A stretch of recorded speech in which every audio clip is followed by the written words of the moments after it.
Dear students, ഇന്ന് നമ്മൾ നോക്കുന്നത് തേർഡ് മൊഡ്യൂളിലെ നെക്സ്റ്റ് ടോപ്പിക്കാണ്. അതിൽ വരുന്നത് instruction cycle state diagram, indirect cycle, data flow. അപ്പോൾ ഇങ്ങനെ 4 ടോപ്പിക്സാണ് നമ്മൾ ഈ വീഡിയോയിൽ ഡിസ്കസ് ചെയ്യുന്നത്. ഓക്കെ, നമുക്ക് ഇൻസ്ട്രക്ഷൻ സൈക്കിളിനെ പറ്റി പഠിക്കാം. ഇൻസ്ട്രക്ഷൻ സൈക്കിൾ എന്താണെന്നുള്ളത് നമ്മൾ ഫസ്റ്റ് മൊഡ്യൂളിൽ പഠിച്ചിട്ടുണ്ടായിരുന്നു. ഇൻസ്ട്രക്ഷൻ സൈക്കിൾ അത് സിമ്പിൾ ഇൻസ്ട്രക്ഷൻ സൈക്കിളാണ് പഠിച്ചത്. അപ്പോൾ ആ ഇൻസ്ട്രക്ഷൻ സൈക്കിളിൽ നമ്മൾ ഇൻ്ററപ്റ്റിനെ പറ്റി പറഞ്ഞിട്ടില്ല. ഇൻ്ററപ്റ്റിനെ പറ്റിയിട്ട് നമ്മളൊരു ഡിസ്കഷൻ വന്നിട്ടില്ല. അവിടെ just fetch and execute cycle മാത്രമേ ഉണ്ടായിരുന്നുള്ളൂ. Okay, fetch and execute cycle. പക്ഷേ ഇവിടെ അഡീഷണൽ ആയിട്ട് 2 സൈക്കിളും കൂടെ വരുന്നുണ്ട്. One is interrupt cycle and another one is indirect cycle. Okay, ഇങ്ങനെ ഇപ്പോൾ ടോട്ടലി ഇൻസ്ട്രക്ഷൻ സൈക്കിളിൽ നമുക്ക് 4 സൈക്കിൾസ് കാണാം. Fetch cycle, execute cycle, indirect cycle and interrupt cycle. Okay, അപ്പോൾ ഫസ്റ്റ് നമുക്ക് എന്താണെന്ന് വെച്ചാൽ ഇൻസ്ട്രക്ഷൻ സൈക്കിളിൽ മെയിൻലി ഏതൊക്കെ സ്റ്റേജസ് ആണ് എന്ന് ചോദിച്ചാൽ നമുക്ക് 3 സ്റ്റേജസ് ആണുള്ളത്. So instruction cycle includes following stages. ഏതൊക്കെ സ്റ്റേജസ് ആണ്? ഒന്ന് ഫെച്ച് നമുക്കറിയാം എന്താണ്, ഇൻസ്ട്രക്ഷൻസ് റീഡ് ചെയ്യുക, മെമ്മറിയിൽ നിന്ന് റീഡ് ചെയ്യുന്ന ഓപ്പറേഷനെ പറയുന്നതാണ് ഫെച്ച് ഇൻസ്ട്രക്ഷൻ എന്ന്. Then execute. ഒരിക്കൽ ഇൻസ്ട്രക്ഷൻസ് ഫെച്ച് ചെയ്ത് കഴിഞ്ഞാൽ നമുക്ക് എന്താവും, ആ ഇൻസ്ട്രക്ഷൻസ് ഫെച്ച് ചെയ്യുക, അതിൻ്റെ ഇൻസ്ട്രക്ഷൻസിനോട് അസോസിയേറ്റഡ് ആയിട്ടുള്ള ഓപ്പറാൻഡ്സ് പറഞ്ഞാൽ ഇൻസ്ട്രക്ഷൻ ഓപ്പറേറ്റ് ചെയ്യുന്ന ഓപ്പറാൻഡ്സ് ഫെച്ച് ചെയ്യുക, ഇൻസ്ട്രക്ഷൻസ് ഓപ്പറേറ്റ് ചെയ്യപ്പെടേണ്ട ഓപ്പറാൻഡ്സ് ഫെച്ച് ചെയ്യുക. അത് കഴിഞ്ഞാൽ നെക്സ്റ്റ് എന്താണ്, എക്സിക്യൂട്ട് സൈക്കിളാണ് വരുന്നത്. ഓക്കെ, എക്സിക്യൂട്ട് സൈക്കിൾ എന്ന് പറഞ്ഞാൽ interpret the op code and perform and indicated operation. Okay, അപ്പോൾ എക്സിക്യൂട്ട് സൈക്കിൾ എന്ന് പറഞ്ഞാൽ നമ്മൾ കൊടുത്ത ഇൻസ്ട്രക്ഷൻ്റെ ഓപ്പ് കോഡ് എന്ന് പറഞ്ഞാൽ എന്ത് ഓപ്പറേഷനാണോ ചെയ്യേണ്ടത് അതാണ് ഓപ്പ് കോഡ് കൊണ്ട് ഉദ്ദേശിക്കുന്നത്. അപ്പോൾ ആ ഓപ്പ് കോഡ് ഇൻ്റർപ്രറ്റ് ചെയ്തിട്ട് എന്ത് ഓപ്പറേഷനാണോ പെർഫോം ചെയ്യേണ്ടത് ആ ഓപ്പറേഷൻ പെർഫോം ചെയ്യുക, അതാണ് എക്സിക്യൂട്ട് സൈക്കിൾ കൊണ്ട് ഉദ്ദേശിക്കുന്നത്. നെക്സ്റ്റ് വരുന്നത് ഇൻറ്ററപ്റ്റ് നമ്മൾ ഒരുപാട് തവണ പറഞ്ഞാണ്. എന്താണ് ഇൻറ്ററപ്റ്റ്? ഒരു external input or output device when wants to communicate with the CPU, it generates a signal and which is called interrupt. Okay, ഒരു ഇൻപുട്ടോ ഔട്ട്പുട്ടോ ഡിവൈസ് CPU ആയിട്ട് കമ്മ്യൂണിക്കേഷൻ വേണം എന്നുണ്ടെങ്കിൽ എന്താണ്, അത് ഒരു സിഗ്നൽ പ്രൊഡ്യൂസ് ചെയ്യും. ആ സിഗ്നലിന് പറയുന്നതാണ് ഇൻറ്ററപ്റ്റ് എന്ന്. ഓക്കെ, അപ്പോൾ ഇൻറ്ററപ്റ്റ് വന്നു കഴിഞ്ഞാൽ അതിനനുസരിച്ചുള്ള കുറേ സ്റ്റെപ്സ് എക്സിക്യൂട്ട് ചെയ്യേണ്ടതായിട്ടുണ്ട്. അപ്പോൾ അതൊക്കെ നമ്മൾ ഇൻറ്ററപ്റ്റ് പഠിച്ചിട്ടുണ്ടായിരുന്നു. അപ്പോൾ നിങ്ങൾ അത് ഒന്നുകൂടെ റിവൈസ് ചെയ്യുക. നമ്മൾ സിംഗിൾ ഇൻറ്ററപ്റ്റ് എങ്ങനെ ഹാൻഡിൽ ചെയ്യാം, മൾട്ടിപ്പിൾ ഇൻറ്ററപ്റ്റ്സ് വന്നാൽ എങ്ങനെ ഹാൻഡിൽ ചെയ്യാം, ഇതൊക്കെ നമ്മൾ കഴിഞ്ഞ ചാപ്റ്റേഴ്സാണ്. ഓക്കെ, അപ്പോൾ if interrupts are enabled and an interrupt has occurred. അപ്പോൾ ഇൻറ്ററപ്റ്റ് എനേബിൾ ചെയ്താൽ മാത്രമേ അത് ഇൻറ്ററപ്റ്റ് ഒക്കർ ചെയ്യൂ. അല്ലാതെ ഇൻറ്ററപ്റ്റ്സ് ഡിസേബിൾ ചെയ്ത് വെച്ചാൽ നമ്മൾ ആ പ്രോഗ്രാം സ്റ്റാറ്റസ് വേർഡൊക്കെ പഠിച്ചപ്പോൾ നമ്മൾ ഇൻറ്ററപ്റ്റ് എനേബിൾ ഡിസേബിൾ അതൊക്കെ പഠിച്ചിട്ടുണ്ടായിരുന്നു. അപ്പോൾ ഇൻറ്ററപ്റ്റ് എനേബിൾ ചെയ്ത് കഴിഞ്ഞാൽ എന്താണ്, ഒരു ഇൻപുട്ട് ഔട്ട്പുട്ട് ഡിവൈസിന് ഒരു ഇൻറ്ററപ്റ്റ് സിഗ്നൽ പ്രൊഡ്യൂസ് ചെയ്യാനും ആ ഇൻറ്ററപ്റ്റിനനുസരിച്ച് CPU-ക്ക് ബാക്കി ഇൻറ്ററപ്റ്റ് സർവീസ് റൂട്ടീൻസ് എക്സിക്യൂട്ട് ചെയ്യേണ്ട ആവശ്യത്തിലേക്കൊക്കെ ചെയ്യാൻ പറ്റും. അപ്പോൾ once interrupts are enabled, the interrupt whenever interrupt occurs, save the current process state and service the interrupt. എന്തൊക്കെയാണോ ചെയ്യേണ്ടത് അതൊക്കെ നമ്മൾ ഇൻറ്ററപ്റ്റിൽ ഡിസ്കസ് ചെയ്തിട്ടുണ്ടായിരുന്നു. ഇൻറ്ററപ്റ്റ് വന്നു കഴിഞ്ഞാൽ CPU എന്തൊക്കെ സ്റ്റെപ്സ് പെർഫോം ചെയ്യണം എന്നുള്ളത് നമ്മൾ ഡിസ്കസ് ചെയ്തിട്ടുണ്ടായിരുന്നു. അപ്പം മൊത്തത്തിൽ നമ്മൾ ഇതാണ് പറയുന്നത്, instruction cycle consist of mainly 3 stages. One is fetch cycle, then execute cycle, interrupt cycle. പിന്നെ അതിൽ വരുന്ന അഡീഷണലായി വരുന്ന ഒരു കേസാണ് ഇൻഡയറക്റ്റ് സൈക്കിൾ. അത് എല്ലാത്തിലും ഉണ്ടായിരിക്കില്ല, ഇൻഡയറക്റ്റ് സൈക്കിൾ എല്ലാത്തിലും ഉണ്ടായിരിക്കില്ല. നമ്മൾ അഡ്രസ്സിങ് മോഡ് എന്ന് പറഞ്ഞൊരു കോൺസെപ്റ്റ് ജസ്റ്റ് ഒന്ന് പറഞ്ഞിട്ടുണ്ടായിരുന്നു. അപ്പോൾ ആ അഡ്രസ്സിങ് മോഡിൽ ഡയറക്റ്റ് അഡ്രസ്സിങ് ആണ് സ്പെസിഫൈ ചെയ്തിട്ടുള്ളതെങ്കിൽ ഏത് സൈക്കിളും കൂടെ എക്സിക്യൂട്ട് ചെയ്യേണ്ടി വരും, ഇൻഡയറക്റ്റ് സൈക്കിളും കൂടെ എക്സിക്യൂട്ട് ചെയ്യേണ്ടി വരും. ബാക്കി എല്ലാ ഇൻസ്ട്രക്ഷൻസിലും ഇത്രയും സൈക്കിൾസ് ബേസിക് ആയിട്ട് പറയാൻ നമുക്ക് ഫെച്ച് സൈക്കിളും എക്സിക്യൂട്ട് സൈക്കിളും ആണുള്ളത്. പിന്നെ ഇൻറ്ററപ്റ്റ് എനേബിൾ ചെയ്തിട്ടുണ്ടെങ്കിൽ ഇൻറ്ററപ്റ്റ് ഒക്കർ ചെയ്യുകയാണെങ്കിൽ ഇൻറ്ററപ്റ്റ് സൈക്കിളും എക്സിക്യൂട്ട് ആവും. പിന്നെ ഇൻഡയറക്റ്റ് അഡ്രസ്സിംഗ് ആണ് യൂസ് ചെയ്തിട്ടുള്ളതെങ്കിൽ ഇൻഡയറക്റ്റ് അഡ്രസ്സിംഗ് സൈക്കിളും കൂടെ എക്സിക്യൂട്ട് ആവും. ഓക്കെ, ഇനി നെക്സ്റ്റ് ഇൻഡയറക്റ്റ് സൈക്കിൾ എന്ന് പറഞ്ഞാൽ എന്താണെന്ന് നോക്കാം. ഓക്കെ, ഇൻഡയറക്റ്റ് സൈക്കിൾ ഇപ്പോൾ ഞാൻ നേരത്തെ പറഞ്ഞു ഇൻഡയറക്റ്റ് സൈക്കിൾ എപ്പോഴാണ് എക്സിക്യൂട്ട് ചെയ്യേണ്ടി വരിക? ഒരു ഓപ്പറേഷൻ അല്ലെ ഇൻസ്ട്രക്ഷനിൽ ഒരു ഇൻഡയറക്റ്റ് അഡ്രസ്സിങ് മോഡാണ് യൂസ് ചെയ്തിട്ടുള്ളതെങ്കിൽ ഇൻഡയറക്റ്റ് സൈക്കിൾ എക്സിക്യൂട്ട് ചെയ്യേണ്ടതായിട്ട് വരും. ഒരു ഇൻസ്ട്രക്ഷനിൽ ഇൻഡയറക്റ്റ് അഡ്രസ്സിങ് മോഡ് യൂസ് ചെയ്തിട്ടുണ്ടെങ്കിൽ we have to execute indirect cycle. Okay, the execution of an instruction may involve one or more operands in memory, each of which requires a memory access. നമുക്കറിയാം ഒരു ഇൻസ്ട്രക്ഷനിൽ എന്തുണ്ടാവും? ഒരു ഓപ്കോഡും ഈ ഓപ്പറാൻഡിലാണ് നമ്മൾ operation perform ചെയ്യുന്നത്. ഞാനൊരു example പറയാം. ആഡ് 5,3 5,3 പറയുകയാണെങ്കിൽ ആഡ് എന്താണ്? ഓപ്കോഡ്. 5ഉം 3യും എന്തായിരിക്കും? ഓപ്പറാൻഡ്സ് ആയിരിക്കും. ഓക്കെ, അപ്പോൾ നമുക്കൊരു ഇൻസ്ട്രക്ഷൻ പറഞ്ഞു തന്നാൽ ചില ഡയറക്റ്റ്ലി പല അഡ്രസ്സിങ് മോഡ്സും ഉണ്ടാവും. ഓക്കെ, അപ്പം പല അഡ്രസ്സിങ് മോഡ് ആകുമ്പം അതിൽ ഓരോന്നിലും ഓപ്പറാൻഡ്സിൻ്റെ ലൊക്കേഷൻ പല രീതിയിലായിരിക്കും സ്പെസിഫൈ ചെയ്തിട്ടുണ്ടാവുക. ഇപ്പം ഈ ആഡ് 5,3 എന്ന് ഞാൻ പറഞ്ഞു കഴിഞ്ഞാൽ അവിടെ ശരിക്കും ഇമ്മീഡിയറ്റ് അഡ്രസ്സിങ് ആണ് നടക്കുന്നത്. Immediate addressing. Okay, immediate addressing നമ്മൾ പറഞ്ഞു. ഇനി സപ്പോസ് നമ്മളെ ഓപ്കോഡ് ഇൻസ്ട്രക്ഷനിൽ ഓപ്കോഡ് കഴിഞ്ഞിട്ട് ഒരു അഡ്രസ്സാണ് കൊടുത്തിട്ടുള്ളതെങ്കിൽ നമുക്ക്, അതായത് നമ്മൾ മെമ്മറിയിൽ എവിടെയാണോ ഈ ഓപ്പറാൻഡ്സ് 5,3 ഉം 3 ഉള്ളത് അതിൻ്റെ അഡ്രസ്സാണ് സ്പെസിഫൈ ചെയ്തിട്ടുള്ളതെങ്കിൽ അതിനെ നമ്മൾ ഡയറക്റ്റ് അഡ്രസ്സിംഗ് എന്നാണ് പറയുക. പിന്നെ ഇൻഡയറക്റ്റ് അഡ്രസ്സിംഗ് എന്ന് പറയുമ്പം ഞാനതൊരു എക്സാമ്പിൾ നിങ്ങൾക്ക് കാണിച്ചു തരാം. ഈ അഡ്രസ്സിംഗ് മോഡ്സ് നിങ്ങൾ പിന്നീട് പഠിക്കും. അപ്പോൾ കുറച്ചും കൂടെ മനസ്സിലാവും. നിങ്ങൾക്ക് ഈ ഒരു ഇൻഡയറക്റ്റ് സൈക്കിൾ എന്താണെന്ന് മനസ്സിലാക്കാൻ വേണ്ടിയിട്ടാണ് ഞാനിപ്പോൾ ഇത് പറഞ്ഞത്. അപ്പോൾ ഇമ്മീഡിയറ്റ് അഡ്രസ്സിങ്ങിൽ നമ്മൾ എന്ത് ചെയ്യും? ആ ഒരു ഓപ്കോഡ് കഴിഞ്ഞിട്ട് ഡയറക്റ്റ് വാല്യൂസ് കൊടുക്കും. ഓക്കെ, ഡയറക്റ്റ് വാല്യൂസ് സ്പെസിഫൈ ചെയ്യും. എന്തിലാണോ ആ ഓപ്പറേഷൻ പെർഫോം ചെയ്യേണ്ടത് അതിൻ്റെ വാല്യൂ ഡയറക്റ്റ് കൊടുക്കും. പിന്നെ ഡയറക്റ്റ് അഡ്രസ്സിങ്ങിൽ നമ്മൾ എന്താ ചെയ്യുന്നത്? ഒരു ഓപ്പറേഷൻ കോഡ് പറഞ്ഞു കഴിഞ്ഞാൽ അല്ലെങ്കിൽ ഒരു ഓപ്കോഡ് കഴിഞ്ഞിട്ട് നമ്മൾ കൊടുക്കുന്ന ഒരു അഡ്രസ്സ് ആയിരിക്കും. ഓക്കെ, ഇനി ഇൻഡയറക്റ്റ് അഡ്രസ്സിംഗ് എന്ന് പറഞ്ഞാൽ ഞാൻ ജസ്റ്റ് ഒരു എക്സാമ്പിൾ കാണിച്ചു തരാം നിങ്ങൾക്ക്. ഓക്കെ, ഇവിടെ ഓപ്കോഡ് നമ്മളെ ഇൻസ്ട്രക്ഷൻ ആണിത്. ഇവിടെ ഓപ്കോഡ്, ഇത് ഓപ്പറാൻഡ്. ഇത് ശരിക്കും എ എന്ന് പറയുന്നത് ഒരു അഡ്രസ്സാണ്. ഓക്കെ, ഈ അഡ്രസ്സിൽ പറഞ്ഞ ലൊക്കേഷനിലേക്ക് പോയി കഴിഞ്ഞാൽ, അതായത് ഇ എ എന്ന് പറയുന്നത് എഗെയിൻ ഒരു അഡ്രസ്സാണ്. ഓക്കെ, പിന്നെ ഈ എ എന്ന് പറയുന്ന അഡ്രസ്സിലേക്ക് പോയി കഴിഞ്ഞാൽ അവിടെയാണ് നമുക്ക് നമ്മുടെ ഓപ്പറാൻഡ് കിട്ടുന്നത്. അതുകൊണ്ടാണ് ഇൻഡയറക്റ്റ് എന്ന് പറയുന്നത്. അപ്പോൾ ഫസ്റ്റ് ഇവിടെ ഒരു അഡ്രസ്സ് ഉണ്ടാവും. എഗെയിൻ ആ അഡ്രസ്സിലേക്ക് പോയി കഴിഞ്ഞാൽ എഗെയിൻ നമുക്ക് വേറൊരു അഡ്രസ്സാണ് കിട്ടുന്നത്. ഈ അഡ്രസ്സ് പറയുന്ന സ്ഥലത്തേക്ക് പോയി കഴിഞ്ഞാലാണ് നമ്മുടെ ഓപ്പറാൻഡ് കിട്ടുന്നത്. അപ്പോൾ അതുകൊണ്ടാണ് ഇവിടെ ഇൻഡയറക്റ്റ് അഡ്രസ്സിംഗ് എന്ന് പറയുന്നത്. സപ്പോസ് ഞാൻ നേരത്തെ പറഞ്ഞ കേസ് ഡയറക്റ്റ് അഡ്രസ്സിംഗ് ആണെങ്കിൽ ഞാൻ ഇവിടെ എ കൊടുത്തു. ഓക്കെ, എ എന്ന് പറയുന്ന ഒരു അഡ്രസ്സാണ്.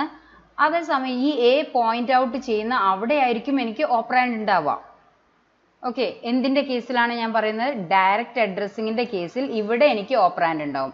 പക്ഷെ ഇൻഡയറക്റ്റ് അഡ്രസ്സ് ആയതുകൊണ്ട് എ എന്ന് പറയുന്ന അഡ്രസ്സിൻ്റെ ലൊക്കേഷനിൽ പോയി നോക്കുമ്പോൾ നമുക്ക് എഗെയിൻ ഒരു അഡ്രസ്സാണ് കാണുന്നത്. പിന്നീട് ആ അഡ്രസ്സിൽ പോയി നോക്കുമ്പോഴാണ് നമ്മുടെ ഓപ്പറാൻഡ് കാണുന്നത്. അതുകൊണ്ടാണ് ഇൻഡയറക്റ്റ് അഡ്രസ്സിംഗ് എന്ന് പറയുന്നത്. അപ്പോൾ നമുക്കതൊരു വീഡിയോയിൽ നോക്കാം. അപ്പോൾ അഡ്രസ്സിംഗ് മോഡിനെ പറ്റിയിട്ടുള്ള ഒരു വീഡിയോ ആണിത്. ഞാൻ ഇതിൽ ഡയറക്റ്റ് അഡ്രസ്സിങ്ങും ഇൻഡയറക്റ്റ് അഡ്രസ്സിങ്ങും കാണിക്കുന്നുണ്ട്. അപ്പോൾ ഡയറക്റ്റ് അഡ്രസ്സിങ്ങിൽ നിങ്ങൾക്ക് ഇവിടെ കാണാം ഡയറക്റ്റ് അഡ്രസ്സിംഗ് മോഡാണ്. ഇവിടെ ഓപ്കോഡ് ഉണ്ടാവും, ഇവിടെ ഓപ്പറാൻഡ്. ഓക്കെ, ഇവിടെ ഇത് ഓപ്കോഡും ഇത് ഓപ്പറാൻഡും. ഓപ്പറാൻഡ് എന്നാണ് ഒരു അഡ്രസ്സാണ്. ഓക്കെ, ആ അഡ്രസ്സ് പറയുന്ന ലൊക്കേഷനിലേക്ക് പോയി, ഈ അഡ്രസ്സിൻ്റെ ലൊക്കേഷനിലേക്ക് പോയി കഴിഞ്ഞാൽ നമുക്ക് അവിടുന്ന് ഓപ്പറാൻഡ് കിട്ടും. അതാണ് ഇവിടെ കാണിച്ചിട്ടുള്ളത്. ഇവിടെ ഓപ്കോഡ്, ഓപ്വേഡ് എന്നാണ് ഇവിടെ കൊടുത്തത്. ഡയറക്റ്റ് അഡ്രസ്സിന് ഓപ്കോഡ് ഉണ്ടാവും, അതുപോലെ അഡ്രസ്സ് ഉണ്ടാവും. ഈ അഡ്രസ്സ് പറയുന്ന ലൊക്കേഷനിൽ പോയാൽ ആണ് നമുക്ക് ഓപ്പറാൻഡ് കിട്ടുക. നെക്സ്റ്റ് നമുക്ക് ഇൻഡയറക്റ്റ് അഡ്രസ്സിങ്.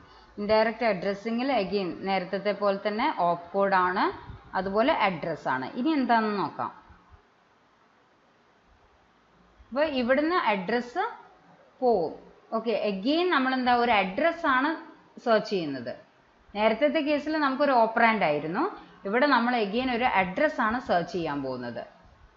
അപ്പം ഫസ്റ്റ് ഇവിടുന്ന് വന്ന് ഈ ലൊക്കേഷനിൽ വന്നു കഴിഞ്ഞാൽ, അതായത് ഒരു അഡ്രസ്സോട് കൂടിയാണ് നമ്മൾ ഇവിടേക്ക് വരുന്നത്. എഗെയിൻ അവിടെ എന്താ ഉള്ളത്? ഒരു അഡ്രസ്സാണ്. ഇനി ഇവിടെ നിന്നായിരിക്കും നമുക്ക് ആവശ്യമുള്ള ഓപ്പറാൻഡിലേക്ക് എത്തിച്ചേരുക.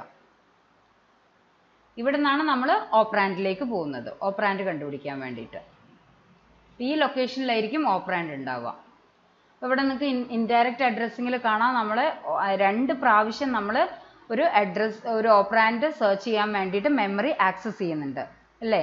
ഒരു പ്രാവശ്യം നമ്മൾ ആക്സസ് ചെയ്യുമ്പോൾ നമുക്കൊരു അഡ്രസ്സാണ് കിട്ടുന്നത്. ആ അഡ്രസ്സ് യൂസ് ചെയ്ത് എഗെയിൻ നമ്മളൊരു മെമ്മറി ലൊക്കേഷൻ ആക്സസ് ചെയ്യുന്നുണ്ട്. പക്ഷേ ഡയറക്റ്റിൻ്റെ കേസിൽ എങ്ങനെയായിരുന്നു? ഒരൊറ്റ ആക്സസ് മതിയായിരുന്നു, ഒരു അഡ്രസ്സ് കൊണ്ട് നമുക്ക് ഓപ്പറാൻഡ് കിട്ടിയായിരുന്നു. പക്ഷേ ഇത്രയും മതിയായിരുന്നു ഡയറക്റ്റിൻ്റെ കേസിൽ. പക്ഷേ ഇൻഡയറക്റ്റിൻ്റെ കേസിൽ 2 മെമ്മറി ആക്സസ് ഉണ്ടെങ്കിൽ മാത്രമേ നമുക്ക് നമ്മുടെ ഓപ്പറാൻഡ് കിട്ടുകയുള്ളൂ. Okay. So the execution of an instruction may involve one or more operands in memory, each of which requires a memory access. നമ്മുടെ operands ഒക്കെ മെമ്മറിയിലായതുകൊണ്ട് നമുക്ക് എന്ത് വേണം? മെമ്മറി ആക്സസ് ചെയ്യേണ്ടതായിട്ടുണ്ട്. നമ്മൾ ഓപ്പറാൻഡ്സ് കിട്ടണമെങ്കിൽ we have to access the memory.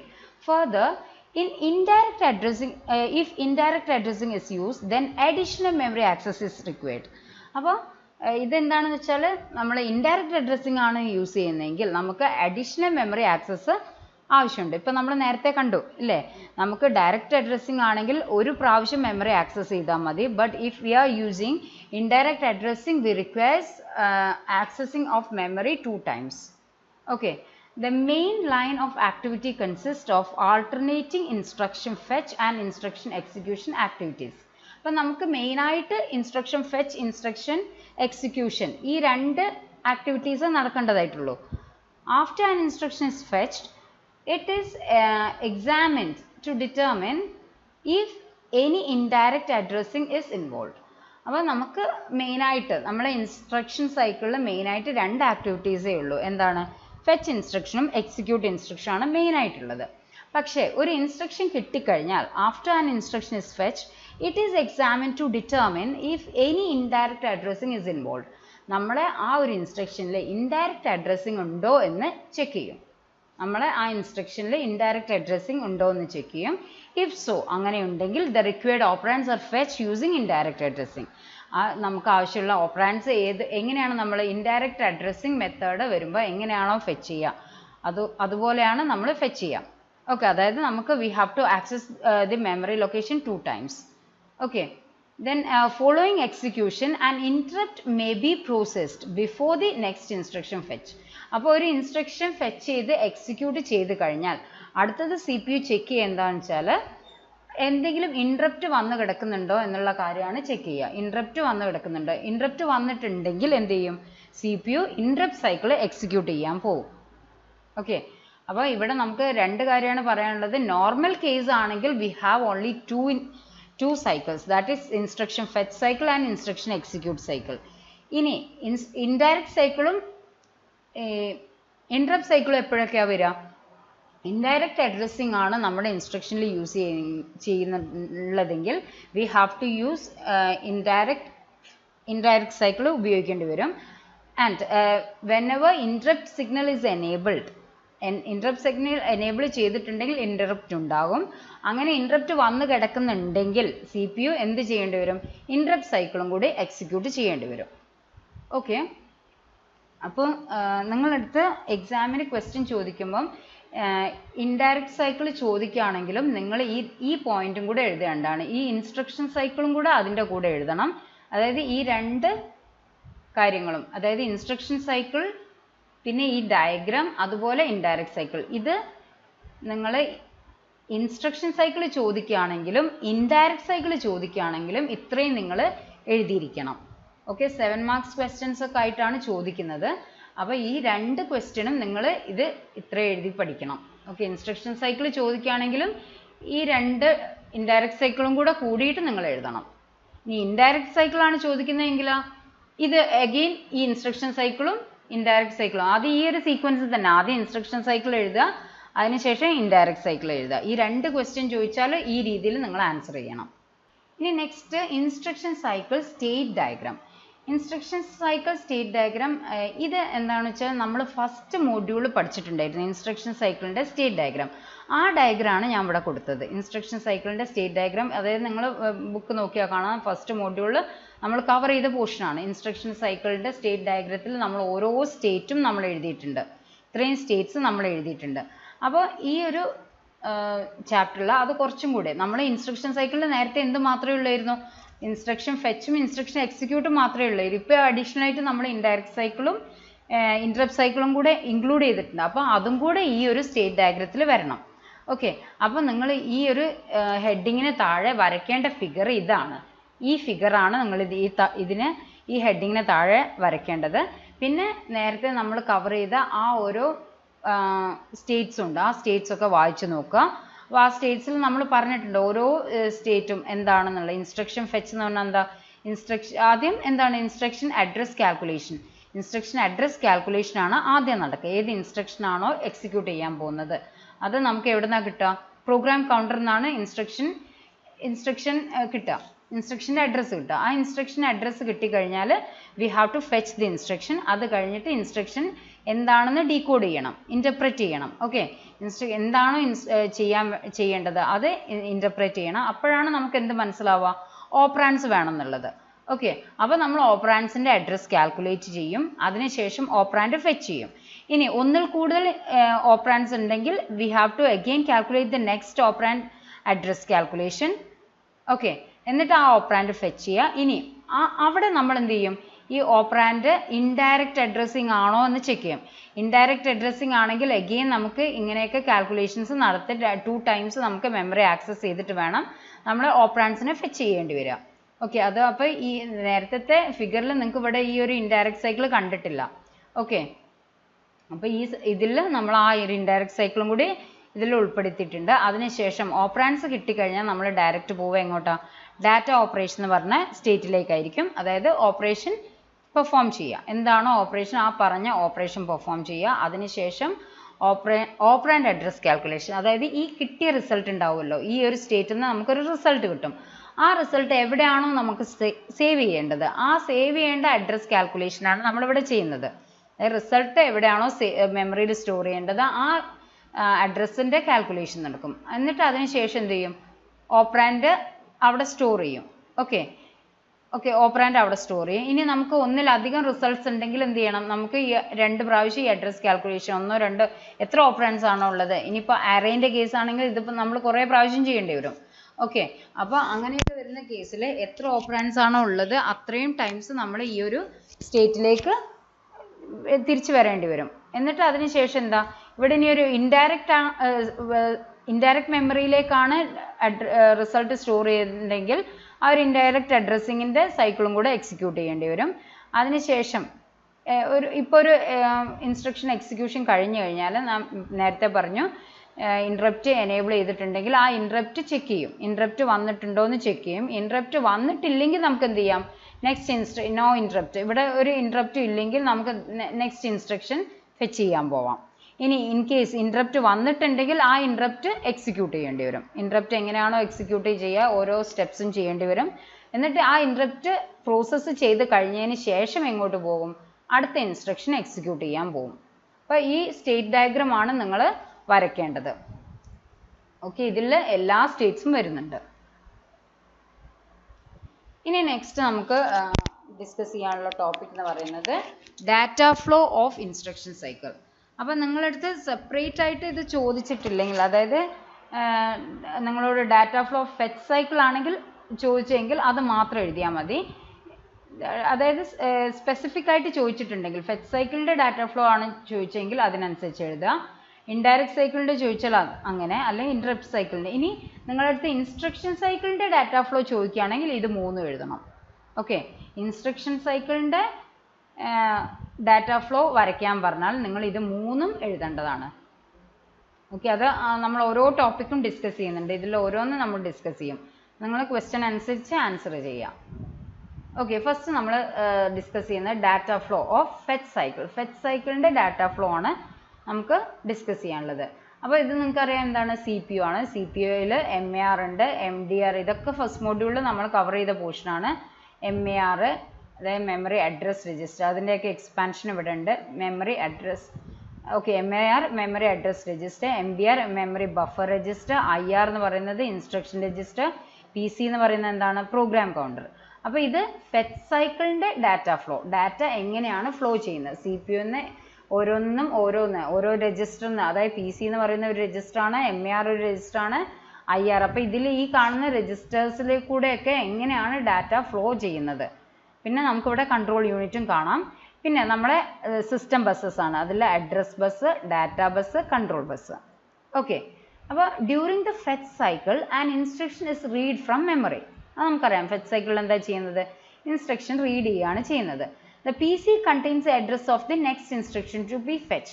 ഏത് instruction ആണോ ഫെച്ച് ചെയ്യേണ്ടത് അതിൻ്റെ അഡ്രസ്സ്, അതായത് നെക്സ്റ്റ് ഏതാണോ ഇൻസ്ട്രക്ഷൻ ഫെച്ച് ചെയ്യേണ്ടത് അതിൻ്റെ അഡ്രസ്സ് എവിടെയാണ് ഉണ്ടാവുക, PC, അതായത് പ്രോഗ്രാം കൗണ്ടർ, അതിലാണ് ഉണ്ടാവുക. ഇനി PC-ന്ന് ഈ അഡ്രസ്സ് എങ്ങോട്ട് മൂവ് ചെയ്യും, മെമ്മറി അഡ്രസ് രജിസ്റ്ററിലേക്കാണ് മൂവ് ചെയ്യുക. PC-ന്ന് പ്രോഗ്രാം കൗണ്ടറിന് മെമ്മറി അഡ്രസ് രജിസ്റ്ററിലേക്ക് ഈ ഒരു അഡ്രസ്സ് മൂവ് ചെയ്യും. അതിനുശേഷം എന്ത് ചെയ്യും, ഈ മെമ്മറി അഡ്രസ്സ്, ഇവിടെ നമുക്കറിയാം മെമ്മറി അഡ്രസ് രജിസ്റ്ററിൽ മെമ്മറി അഡ്രസ് അല്ലേ ഉണ്ടാവുക, അത് എങ്ങോട്ടാണ് കൊടുക്കുക, അഡ്രസ് ബസ്സിലേക്ക് കൊടുക്കും. അപ്പോൾ ഈ അഡ്രസ് ബസ് എന്തിനാണ് യൂസ് ചെയ്യുന്നത്, അഡ്രസ്സ് പാസ് ചെയ്യാൻ വേണ്ടിയിട്ട്. അപ്പോൾ മെമ്മറി അഡ്രസ് രജിസ്റ്ററിലുള്ള അഡ്രസ്സ് ഈ അഡ്രസ് ബസ്സിലേക്ക് കൊടുക്കും. ആ സമയത്ത് കൺട്രോൾ യൂണിറ്റ് ആണ് നമുക്ക് റീഡ് സിഗ്നൽ ആണോ റൈറ്റ് സിഗ്നൽ ആണോ ചെയ്യേണ്ടത്, റീഡ് ആണോ റൈറ്റ് ആണോ ചെയ്യേണ്ടത്, അതിന് കറസ്പോണ്ടിങ് സിഗ്നൽ പ്രൊഡ്യൂസ് ചെയ്യുന്ന ആരാണ്, കൺട്രോൾ സിഗ്നൽ ആണ് പ്രൊഡ്യൂസ് ചെയ്യാം.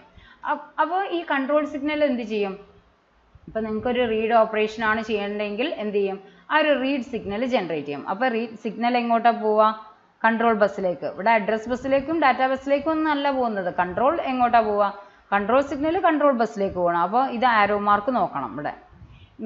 ഇത് ഇവിടെ എന്താണ്, അഡ്രസ് അല്ലേ, അഡ്രസ് ആകുമ്പോൾ അഡ്രസ് രജിസ്റ്റർ ഇത്രയും മതി. അഡ്രസ് ബസ്സിലേക്കാണ് പോവുക, കൺട്രോൾ ബസ്സിലേക്ക് പോകും. ഓക്കെ, അപ്പോൾ ഇത് control unit request a memory read and the result is, ഇപ്പം ഞാനിവിടെ മെമ്മറി റീഡാണ് ഉദ്ദേശിക്കുന്നതെങ്കിൽ result is placed on the data bus. ഇപ്പോൾ മെമ്മറിയിലേക്ക് റീഡിൻ്റെ റിക്വസ്റ്റ് കൊടുത്തു. റീഡ് റിക്വസ്റ്റ് കൊടുത്താൽ എന്താ, മെമ്മറിയിൽ നിന്ന് ഡാറ്റ ഇപ്പോൾ ഇവിടെ കൊടുക്കുന്ന കൺട്രോൾ ബസ്സിലേക്ക് കൊടുക്കും സിഗ്നൽ, അവിടുന്ന് കൺട്രോൾ സിഗ്നൽ എങ്ങോട്ട് പോകും, മെമ്മറിയിലേക്ക് കൺട്രോൾ കൊടുക്കും. അങ്ങനെ മെമ്മറിയിലേക്ക് കൺട്രോൾ പോയി കഴിഞ്ഞാൽ നെക്സ്റ്റ് എങ്ങോട്ടാണ് വരുന്നത്, ഇപ്പം നമ്മൾ ഈ അഡ്രസ് ബസ്സിൽ കൊടുത്ത അഡ്രസ്സും ഇവിടെ എത്തി, റീഡ് ഓപ്പറേഷനാണ് പെർഫോം ചെയ്യേണ്ടതിനുള്ള സിഗ്നലും ഇവിടേക്ക് എത്തി. അപ്പോൾ ഈ അഡ്രസ്സിൽ പറഞ്ഞിട്ടുള്ള ലൊക്കേഷനിൽ ഡാറ്റ റീഡ് ചെയ്തിട്ട് മെമ്മറി എങ്ങോട്ടാണ് വെക്കുന്നത്, ഡാറ്റാ ബസ്സിലേക്ക് കൊണ്ടുപോയി വെക്കും. ഓക്കെ, ഡാറ്റാ ബസ്സിലേക്കാണ് നമ്മൾ ഈ ഒരു മെമ്മറി ലൊക്കേഷനിലുള്ള ഡാറ്റ, അതായത് ഈ അഡ്രസ്സിൽ പറഞ്ഞിട്ടുള്ള ഡാറ്റ ഈ ഡാറ്റാ ബസ്സിലേക്ക് പ്ലേസ് ചെയ്യും. ഓക്കെ, അവിടുന്ന് ആ ഡാറ്റാ ബസ്സിൽ നിന്ന് ആരാണ് ഇത് എടുക്കുന്നത്, മെമ്മറി ബഫർ രജിസ്റ്ററിലേക്ക് ഡാറ്റ കൊണ്ടുപോയി വെക്കും. ഓക്കെ, എന്നിട്ട് മെമ്മറി ബഫർ രജിസ്റ്ററിൽ നിന്ന് എങ്ങോട്ട് പോകും, ഇൻസ്ട്രക്ഷൻ രജിസ്റ്ററിലേക്ക്. അതായത് നമ്മുടെ ഫസ്റ്റ് ഇൻസ്ട്രക്ഷനാണ് നമ്മൾ ഫസ്റ്റ് റീഡ് ചെയ്യുക. ഓക്കെ, ഇൻസ്ട്രക്ഷൻ ഫസ്റ്റ് റീഡ് ചെയ്യുമ്പം ഫസ്റ്റ് PC-ന്ന് ആ അഡ്രസ്സ് എങ്ങോട്ട് പോകും, MAR-ലേക്ക് പോകും. MAR-ന്ന് അഡ്രസ് ബസ്സിലേക്ക് കൊടുക്കും. ഈ അഡ്രസ് ബസ്സിലേക്ക് ഇത് കൊടുത്തു കഴിഞ്ഞാൽ കൺട്രോൾ യൂണിറ്റ് എന്ത് ചെയ്യും, റീഡ് ഓപ്പറേഷൻ ആണ് പെർഫോം ചെയ്യേണ്ടതെങ്കിൽ റീഡ് സിഗ്നൽ കൺട്രോൾ ബസ്സിലേക്ക് കൊടുക്കുക, കൺട്രോൾ ബസ്സിലേക്ക് കൊടുക്കും. അതിന് കറസ്പോണ്ടിങ് ആയിട്ടുള്ള ഡാറ്റ മെമ്മറിയിൽ നിന്ന് റീഡ് ചെയ്തിട്ട് ഡാറ്റാ ബസ്സിലേക്ക് വരും. ഡാറ്റാ ബസ്സിൽ നിന്ന് മെമ്മറി ബഫർ രജിസ്റ്ററിലേക്ക് എത്തും. അതിനുശേഷം എന്താണ്, ആ ഒരു ഇൻസ്ട്രക്ഷൻ നമ്മൾ ഫസ്റ്റ് ഇൻസ്ട്രക്ഷൻ ആണ് ഫെച്ച് ചെയ്യുക, ആ ഇൻസ്ട്രക്ഷൻ എങ്ങോട്ട് കൊടുക്കും, ഇൻസ്ട്രക്ഷൻ രജിസ്റ്ററിലേക്ക് കൊടുക്കും. ഇതാണ് ഫെച്ച് സൈക്കിളിൽ നടക്കുന്നത്. ഓക്കെ, അപ്പോൾ the control unit requests a memory read and the result is placed on the data bus and copied into the MBR memory buffer register and then moved to IR. Meanwhile, the PC is incremented by 1 preparing for the next fetch. അപ്പോൾ ആ സമയം കൊണ്ട് PC എന്ത് ചെയ്യും, 1 increment ചെയ്യും. ഒന്ന് increment ചെയ്തിട്ട് next instruction fetch ചെയ്യാനുള്ള ഈ ഒരു പ്രോസസ്സ് തുടങ്ങും. ഓക്കെ, നെക്സ്റ്റ് ആണ് എന്താ, ഇൻഡയറക്റ്റ് സൈക്കിൾ. ഇനി ഇൻ കേസ് ഒരു ഇൻഡയറക്റ്റ് ആക്സസ് അഡ്രസ്സിങ് മോഡാണ് യൂസ് ചെയ്തിട്ടുണ്ടെങ്കിൽ ഏത് രീതിയിൽ വർക്ക് ചെയ്യുമെന്ന് നോക്കാം. ഓക്കെ, അപ്പോൾ once the fetch cycle is over, the control unit examines the contents of IR. നമുക്കറിയാം, നമുക്ക് ഇൻസ്ട്രക്ഷൻ കിട്ടിക്കഴിഞ്ഞാൽ എന്താണ് ആ ഇൻസ്ട്രക്ഷനിൽ ഓപ്പറാൻഡ് എങ്ങനെയാണ് സ്പെസിഫൈ ചെയ്ത് നോക്കും. ഡയറക്റ്റ് അഡ്രസ്സിങ്ങിലാണോ, ഡയറക്റ്റ് ആയിട്ടാണോ, അല്ലെങ്കിൽ ഇമ്മീഡിയറ്റ് ആയിട്ടാണോ, അല്ലെങ്കിൽ ഇൻഡയറക്റ്റ് ആണോ, അങ്ങനെ ചെക്ക് ചെയ്യും. ഇനി ഇൻഡയറക്റ്റ് അഡ്രസ്സിംഗ് ആണ് യൂസ് ചെയ്തിട്ടുള്ളതെങ്കിൽ അതെന്താണ് ചെയ്യേണ്ടത്? ഇഫ് സോ, അതായത് ഇൻഡയറക്റ്റ് അഡ്രസ്സിംഗ് ആണ് യൂസ് ചെയ്തിട്ടുണ്ടെങ്കിൽ we have to execute an indirect cycle. അപ്പോൾ അതിനെന്താ ചെയ്യേണ്ടത്? ഓക്കെ, അതിന് ചെയ്യേണ്ട കാര്യം എന്താ? ഇൻഡയറക്റ്റ് അഡ്രസ്സിംഗ് ആണെങ്കിൽ the rightmost n bits of the MBR which contain the address reference are transferred to the MAR. The rightmost n bits of the MBR memory buffer registerലുള്ള rightmost n bits എന്ത് ചെയ്യും? MARലേക്ക് send ചെയ്യും. Okay, അപ്പോൾ instruction രജിസ്റ്ററിൽ നമുക്ക് instruction ഉണ്ട്. ആ instruction നോക്കുമ്പോൾ അതിലൊരു ഓപ്പറാൻഡ് സ്പെസിഫൈ ചെയ്തത് ഇൻഡയറക്റ്റ് അഡ്രസ്സിംഗ് യൂസ് ചെയ്തിട്ടാണെങ്കിൽ നമുക്ക് എന്ത് എക്സിക്യൂട്ട് ചെയ്യേണ്ടി വരും? ഇൻഡയറക്റ്റ് സൈക്കിൾ എക്സിക്യൂട്ട് ചെയ്യേണ്ടി വരും. അപ്പോൾ ആ ഇൻഡയറക്റ്റ് സൈക്കിൾ എക്സിക്യൂട്ട് ചെയ്യുമ്പോൾ എന്തൊക്കെ കാര്യങ്ങളാണ് ആ ഒരു സമയത്ത് എങ്ങനെയായിരിക്കും ഡാറ്റ ഫ്ലോ എന്നാണ് ഇവിടെ എക്സ്പ്ലെയിൻ ചെയ്തത്. അതായത് ഒരു റൈറ്റ് മോസ്റ്റ് MBRലുള്ള റൈറ്റ് മോസ്റ്റ് n ബിറ്റ്സ് എങ്ങോട്ട് പാസ് ചെയ്യും? MARലേക്ക് പാസ് ചെയ്യും. ഓക്കെ, MBRലുള്ള rightmost n bits will be passed to MAR, memory address രജിസ്റ്ററിലേക്ക് പാസ് ചെയ്യും. അഗെയിൻ ആ ഒരു കാര്യങ്ങളൊക്കെയാണ് ചെയ്യുന്നത്. എന്താണ്? ഈ MARലുള്ളത് അഡ്രസ് രജിസ്റ്ററിലേക്ക് കൊടുക്കും. അതേസമയം കൺട്രോൾ സിഗ്നൽ എന്ത് ചെയ്യും? കൺട്രോൾ പാസ് ചെയ്യും. അതായത് റീഡ് ആണെങ്കിൽ റീഡ് കൺട്രോൾ പാസ് ചെയ്യും. അത് കൺട്രോൾ ബസ്സിലെത്തും. അതിനുശേഷം എന്താണ്? മെമ്മറിയിൽ നിന്ന് ആ ഡാറ്റ റീഡ് ചെയ്തിട്ട് എങ്ങോട്ടാണ് കൊടുക്കുന്നത്? ഡാറ്റാ ബസ്സിലേക്ക് കൊടുക്കും. ഓക്കെ, ഡാറ്റാ ബസ്സിലേക്ക് കൊടുക്കും. ആ ഡാറ്റാ ബസ്സിലേക്ക് കൊടുക്കുന്ന ഡാറ്റ അഗെയിൻ MBRലേക്കാണ് ട്രാൻസ്ഫർ ചെയ്യുന്നത്. Okay, so the rightmost n bits of MBR which contain the address references are transferred to the MAR. Then the control unit requests a memory read to get the desired address of the operand into MBR. അപ്പോൾ MBRലേക്ക് ഇനി എന്തായിരിക്കും കിട്ടുക? First time നമ്മൾ പറഞ്ഞു indirect സൈക്കിളിൽ 2 പ്രാവശ്യം memory access ചെയ്തെങ്കിൽ മാത്രമേ നമുക്ക് ഓപ്പറാൻഡ് കിട്ടൂ. അപ്പോൾ ഇപ്പം നമ്മൾ എന്താണ് ആദ്യത്തെ അതായത് ഫെച്ച് സൈക്കിളിൽ നമ്മൾ ഇൻസ്ട്രക്ഷനാണ് റീഡ് ചെയ്തത്. പിന്നെ നോക്കുമ്പോൾ എന്താണ് അതിൽ ഇൻഡയറക്റ്റ് അഡ്രസ്സിംഗ് ആണ് യൂസ് ചെയ്തത്. അതുകൊണ്ട് ഒരു പ്രാവശ്യം നമ്മൾ ഇങ്ങോട്ട് മെമ്മറി n ബിറ്റ്സ് പാസ് ചെയ്ത് കഴിഞ്ഞാൽ നമുക്ക് എന്ത് കിട്ടും? എഗെയിൻ ഒരു മെമ്മറി അഡ്രസ്സാണ് ഇവിടെ കിട്ടുക. ഈ മെമ്മറി ഡാറ്റ രജിസ്റ്ററിൽ എഗെയിൻ ഒരു മെമ്മറി അഡ്രസ്സ് ആയിരിക്കും ഉണ്ടാവുക. അത് എഗെയിൻ എങ്ങോട്ട് പാസ് ചെയ്യും? MARലേക്ക് പാസ് ചെയ്യും. അങ്ങനെ രണ്ടാമത്തെ പ്രാവശ്യം ഈ റീഡ് ഓപ്പറേഷൻ ചെയ്യുമ്പോൾ മാത്രമേ നമുക്ക് എന്ത് കിട്ടും? ഡാറ്റ കിട്ടും. അപ്പോൾ ഫസ്റ്റ് ടൈം കിട്ടുമ്പോൾ നമുക്ക് എന്താ ഒരു മെമ്മറി അഡ്രസ്സാണ് മെമ്മറി ബഫർ രജിസ്റ്ററിൽ ഉണ്ടാവുക. അത് പിന്നെയും MARലേക്ക് കൊടുക്കും. അങ്ങനെ രണ്ടാമത്തെ ആക്സസ് ചെയ്യുമ്പോഴാണ് ശരിക്കും നമുക്ക് നമ്മുടെ ഡാറ്റ MBRൽ കിട്ടുക. നെക്സ്റ്റ് നമുക്ക് പഠിക്കാനുള്ളത് ഇൻട്രപ്റ്റ് സൈക്കിളാണ്. അപ്പോൾ ഇൻട്രപ്റ്റ് എപ്പോഴാണ് ഒക്കർ എന്ന് നമ്മൾ പറഞ്ഞിട്ടുണ്ടായിരുന്നു. ഒരു IO ഡിവൈസസിന് CPU-ൻ്റെ ആവശ്യം വരുമ്പോഴാണ് ഇൻട്രപ്റ്റ് സാധാരണ പ്രൊഡ്യൂസ് ചെയ്യുക. അപ്പോൾ ഇൻട്രപ്റ്റ് സൈക്കിൾ എന്ന് പറയുന്നത് എന്താണ്? Like the fetch and indirect cycles, the interrupt cycle is simple and predictable. Okay, the current contents of the PC must be saved so that the processor can resume normal activity after the interrupt. അപ്പോൾ നമ്മൾ interrupt പഠിച്ചപ്പോൾ ഇതൊക്കെ പറഞ്ഞിട്ടുണ്ടായിരുന്നു. എന്താണെന്ന് വെച്ചാൽ interrupt വന്നു കഴിഞ്ഞാൽ PC എന്ത് ചെയ്യണം? പ്രോഗ്രാം കൗണ്ടർ എന്ത് ചെയ്യണം? അതിലുള്ള കണ്ടൻറ്റ് സേവ് ചെയ്ത് വെക്കണം. അതിലുള്ള കണ്ടൻറ്റ് സേവ് ചെയ്ത് വെച്ചെങ്കിൽ മാത്രമേ, സപ്പോസ് ഇപ്പോൾ ഒരു ഇൻട്രപ്റ്റ് വന്നു കഴിഞ്ഞാൽ CPU ഒരു പ്രോഗ്രാം CPU ഒരു ഇൻസ്ട്രക്ഷൻ എക്സിക്യൂട്ട് ചെയ്തുകൊണ്ടിരിക്കുകയാണ്. അപ്പോൾ ആ കറണ്ട് ഇൻസ്ട്രക്ഷൻ കംപ്ലീറ്റ് ചെയ്യുക. അതിനുശേഷം PC-യിലുള്ള കണ്ടൻറ്റ്, PC എന്ന് പറഞ്ഞാൽ always points to the next instruction. അപ്പോൾ ഏത് ഇൻസ്ട്രക്ഷനാണോ നെക്സ്റ്റ് എക്സിക്യൂട്ട് ചെയ്യേണ്ടത് ആ ഇൻസ്ട്രക്ഷൻ്റെ അഡ്രസ്സ് സേവ് ചെയ്ത് വെക്കണം. എന്നാൽ മാത്രമേ CPU-ന് ആ ഒരു ഇൻസ്ട്രക്ഷൻ, അതായത് ഇൻട്രപ്റ്റ് സർവീസ് റൂട്ടീൻ എക്സിക്യൂട്ട് ചെയ്തതിന് ശേഷം തിരിച്ച് വന്ന് അത് ഇപ്പം എന്താണോ ആക്ടിവിറ്റി ചെയ്തുകൊണ്ട് നിന്നത്, അതായത് സ്റ്റോപ്പ് ചെയ്ത് വെച്ച ആക്ടിവിറ്റി റീസ്റ്റാർട്ട് ചെയ്യണമെങ്കിൽ അതിന് ആ PC-യിലെ കണ്ടൻറ്റ് ആവശ്യമുണ്ട്. സോ അതെന്ത് ചെയ്യണം? PC-യിലെ കണ്ടൻറ്റ് സേവ് ചെയ്ത് വെക്കണം. അപ്പോൾ ആദ്യം എന്ത് ചെയ്യും? ഒരു ഇൻട്രപ്റ്റ് വന്നു കഴിഞ്ഞാൽ പി സിയിലുള്ള കണ്ടന്റ് ഇവിടെ നോക്കുക, ഈ ഒരു ഡാറ്റ ഫ്ലോൻ്റെ ഈ ആരോ മാർക്ക് നിങ്ങൾ നന്നായിട്ട് ശ്രദ്ധിക്കണം. പി സിയിലുള്ള കണ്ടന്റ് എങ്ങോട്ട് ട്രാൻസ്ഫർ ചെയ്യും? MBRലേക്ക് ട്രാൻസ്ഫർ ചെയ്യും. അപ്പോൾ ഈ നമ്മൾ ഈ MBR പി സിയിലെ കണ്ടന്റാണ് MBRലേക്ക് കൊടുക്കുന്നത്, അതായത് നെക്സ്റ്റ് ഇൻസ്ട്രക്ഷൻ്റെ അഡ്രസ്സ്. അത് എങ്ങോട്ട് റൈറ്റ് ചെയ്യും? റൈറ്റ് ചെയ്യണം സ്റ്റാക്ക്, അത് മെമ്മറിയിലേക്ക് നമുക്ക് റൈറ്റ് ചെയ്യണം. അപ്പോൾ ആ മെമ്മറി സ്പെഷ്യൽ മെമ്മറി ലൊക്കേഷനെ പറയുന്നതാണ് സ്റ്റാക്ക് പോയിന്റർ എന്ന്. ഓക്കെ, ആ സ്റ്റാക്ക് പോയിന്ററിലേക്കാണ് നമ്മളിത് സ്റ്റോർ ചെയ്യാൻ പോകുന്നത്. അപ്പോൾ ഈ സ്റ്റാക്ക് പോയിന്റിന്റെ അഡ്രസ്സ് എവിടെ ഉണ്ടാവും? MARൽ ഉണ്ടാവും. അത് ആരാ കൊടുക്കുന്നത്? കൺട്രോൾ യൂണിറ്റ് ആണ് പാസ് ചെയ്യുന്നത്. ഓക്കെ, ഈ അഡ്രസ്സ് കൺട്രോൾ യൂണിറ്റ് MARലേക്ക് പാസ് ചെയ്യും. അതുപോലെ പി സിയിലുള്ള കണ്ടന്റ് MBRലേക്ക് വരും. ഓക്കെ, MBRൽ നമുക്കറിയാം ഡാറ്റ ആണുള്ളത്, ആ ഡാറ്റ ബസ്സിലേക്ക് കൊടുക്കും. അപ്പോൾ MARൽ അഡ്രസ്സ് ആയിരിക്കും. ഏതിൻ്റെ അഡ്രസ്സ് ആണുള്ളത്? സ്റ്റാക്ക് പോയിന്റിന്റെ അഡ്രസ്സാണ് MARലുള്ളത്. അത് പ്രൊവൈഡ് ചെയ്യുന്നത് ആരാണ്? കൺട്രോൾ യൂണിറ്റ് ആണ് സ്റ്റാക്ക് പോയിന്റിന്റെ അഡ്രസ്സ് പ്രൊവൈഡ് ചെയ്യുന്നത്. അത് കൊടുത്തു കഴിഞ്ഞാൽ അഡ്രസ് ബസ്സിലേക്ക് കൊടുക്കും. ഡാറ്റ ബസ്സിലുണ്ട്, അഡ്രസ് ബസ്സിലുണ്ട്. അപ്പോൾ കറസ്പോണ്ടിങ് ലൊക്കേഷനിലേക്ക് റൈറ്റ് ചെയ്യും. ഓക്കെ, കൺട്രോൾ സിഗ്നൽ കൊടുത്തു കഴിഞ്ഞാൽ ആ കറസ്പോണ്ടിങ് ലൊക്കേഷനിലേക്ക് റൈറ്റ് ചെയ്യും പി സിയിലെ കണ്ടന്റ്. ഓക്കെ, നെക്സ്റ്റ് എന്താ വരിക? ഇപ്പോൾ പി സിയിൽ ഒന്നുമില്ല. നെക്സ്റ്റ് നമ്മൾ ഇൻട്രപ്റ്റ് സർവീസ് റൂട്ടീൻ്റെ അഡ്രസ്സ് എവിടെ ലോഡ് ചെയ്യണം? പി സിയിൽ ലോഡ് ചെയ്യണം. ഓക്കെ, ഇൻട്രപ്റ്റ് സർവീസ് റൂട്ടീൻ്റെ അഡ്രസ്സ് പി സിയിലേക്ക് ലോഡ് ചെയ്ത് കഴിഞ്ഞാൽ CPU എന്ത് ചെയ്യാം? ഇൻട്രപ്റ്റ് സർവീസ് റൂട്ടീനെ എക്സിക്യൂട്ട് ചെയ്യാൻ പോവാം.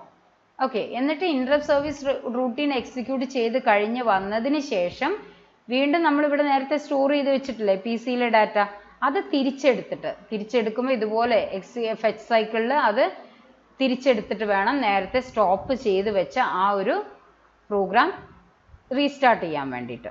ഓക്കെ, അപ്പോൾ the current content of PC must be saved so that the processor can resume normal activity after the interrupt. Thus, the contents of PC are transferred to the MBR to be written into the memory. The special memory location, that is stack pointer, reserved for this purpose. ഈ ഒരു പർപ്പസിന് വേണ്ടി മാത്രം reserve ചെയ്താണ് ഇത് stack pointer എന്ന് പറയുന്നത്. is loaded into MAR from the control register. Control register എന്നാണ് സ്റ്റാക്ക് പോയിന്റിന്റെ അഡ്രസ്സ് എങ്ങോട്ട് കൊടുക്കുന്നത്? MARലേക്ക് കൊടുക്കുന്നത്. The PC is, അപ്പോൾ ഇങ്ങനെ റൈറ്റ് ചെയ്ത് കഴിഞ്ഞതിന് ശേഷം the PC is loaded with the address of the interrupt routine. Interrupt routineന്റെ അഡ്രസ്സ് PC യിലേക്ക് ലോഡ് ചെയ്യും. As a result, the next instruction cycle will begin by fetching the appropriate instruction. Next എന്താണ്? ആ instruction interrupt service routine ആണ് execute ചെയ്യുക. അത് execute ചെയ്ത് കഴിഞ്ഞതിന് ശേഷം ഞാൻ നേരത്തെ പറഞ്ഞ പോലെ ഇവിടെ സേവ് ചെയ്ത് വെച്ച പി സിൻ്റെ കണ്ടന്റ് നമ്മൾ സേവ് ചെയ്ത് വെച്ചിട്ടുണ്ടായിരുന്നു. അത് തിരിച്ചെടുത്തിട്ട് ഇപ്പോൾ ഏതാണോ പ്രോഗ്രാം സ്റ്റോപ്പ് ചെയ്തത് ആ പ്രോഗ്രാം റീസ്റ്റാർട്ട് ചെയ്യും. ഓക്കെ, അപ്പോൾ നിങ്ങൾക്ക് ഡൗട്ട്സ് ഉണ്ടെങ്കിൽ ഇതൊക്കെ നേരത്തെ കഴിഞ്ഞ പോർഷൻസ് ഒന്ന് വായിച്ചു നോക്കണം. അത് വായിച്ചു നോക്കിയിട്ട് ഇത് വായിക്കുന്നതായിരിക്കും കുറച്ചും കൂടെ. സെയിം കാര്യങ്ങളാണ് നമ്മൾ ഇവിടെ പറഞ്ഞിട്ടുള്ളത്. ഇൻട്രപ്റ്റ് എങ്ങനെ ഇൻട്രപ്റ്റ് ഹാൻഡ്ലിംഗ് നമ്മൾ പറഞ്ഞു കഴിഞ്ഞതാണ്. അപ്പം അത് ഇതിന് എന്താണ് ഡാറ്റ ഫ്ലോ, അതായത് ഓരോ ആരോ മാർക്കും ശ്രദ്ധിക്കുക എങ്ങോട്ടാണ് ഫ്ലോ ചെയ്യുന്നത്. ഈ MAR എന്ന് പറയുന്നത് ഓൾവേസ് എങ്ങോട്ടായിരിക്കും? മെമ്മറി അഡ്രസ് ബസ്സിലേക്കായിരിക്കും പോയിന്റ് ചെയ്യുക. അതുപോലെ MBR എങ്ങോട്ടായിരിക്കും? മെമ്മറി ഡാറ്റ ബസ്സിലേക്കായിരിക്കും പോയിന്റ് ചെയ്യുക. അപ്പോൾ നമ്മൾ റീഡ് ഓപ്പറേഷൻ ആണ് ചെയ്യുന്നതെങ്കിൽ ഇവിടെ നമ്മൾ റൈറ്റ് ഓപ്പറേഷനാണ് പെർഫോം ചെയ്യുന്നത്. അതുകൊണ്ടാണ് ആരോ മാർക്ക് ഇങ്ങോട്ട് വന്നത്. നേരത്തെ കേസിലൊക്കെ എന്തായിരുന്നു? നമ്മൾ റീഡ് ഓപ്പറേഷനാണ് പെർഫോം ചെയ്തുകൊണ്ട് ഡാറ്റ ഇവിടുന്ന് റീഡ് ചെയ്തു. ഓക്കെ, അപ്പോൾ ഈ ആരോ മാർക്ക് പ്രത്യേകം നിങ്ങൾ ശ്രദ്ധിക്കണം. ഓക്കെ, നിങ്ങൾക്ക് ഇന്നത്തെ ഈ ഒരു പോർഷൻ മനസ്സിലായെന്ന് വിചാരിക്കുന്നു. ഡൗട്ട്സ് ഉണ്ടെങ്കിൽ നിങ്ങൾക്ക് ചോദിക്കാം. Okay, thank you for watching the video.